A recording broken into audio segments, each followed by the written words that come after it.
nous sortons de la conférence de chez Sony au Mobile World Congress où nous avions eu l'occasion d'apercevoir un petit peu les nouveautés du constructeur. Donc d'abord, Kazirai, le PDG de Sony, est monté sur scène pour faire un retour sur le Xperia Z, le smartphone qui a été présenté au CES en janvier, qui a très bien marché puisqu'il s'est écoulé en moins de 2 heures dans les Sony Store lors de son lancement. Et de fait, il sera lancé dans 60 nouveaux pays à partir de cette semaine.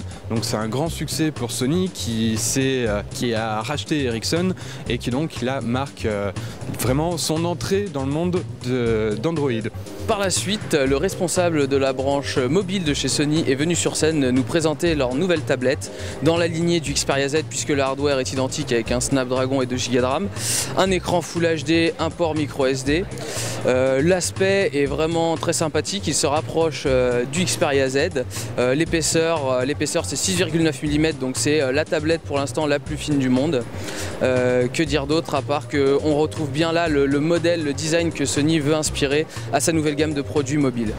Donc rapidement les plus et les moins de cette tablette qui nous ont marqué. On va tout d'abord commencer par les plus, souvent on commence par ce qui est sympathique. Donc les plus, c'est tout d'abord la norme IP57 qui a été intégrée sur cette tablette. Donc c'est une norme avec une technologie anti-poussière et surtout waterproof. Voilà, c'est vrai que c'est la grande nouveauté depuis maintenant 1 an. On avait eu le cas avec Panasonic l'année dernière. Deuxième plus, on peut parler du launcher qui a été totalement redessiné pour avoir une ergonomie accrue pour une tablette, ce qui n'était d'ailleurs à l'origine pas le cas sur l'ancienne tablette, la S, si on s'en souvient bien. Après pour les moins, on peut parler de l'angle de vision. Voilà, l'angle de vision est vraiment pas top.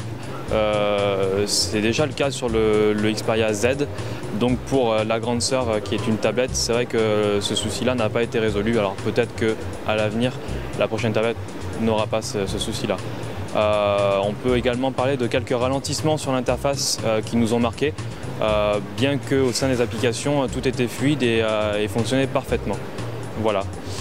Sinon, pour le mot de fin, tout simplement, cette tablette sera disponible au printemps prochain.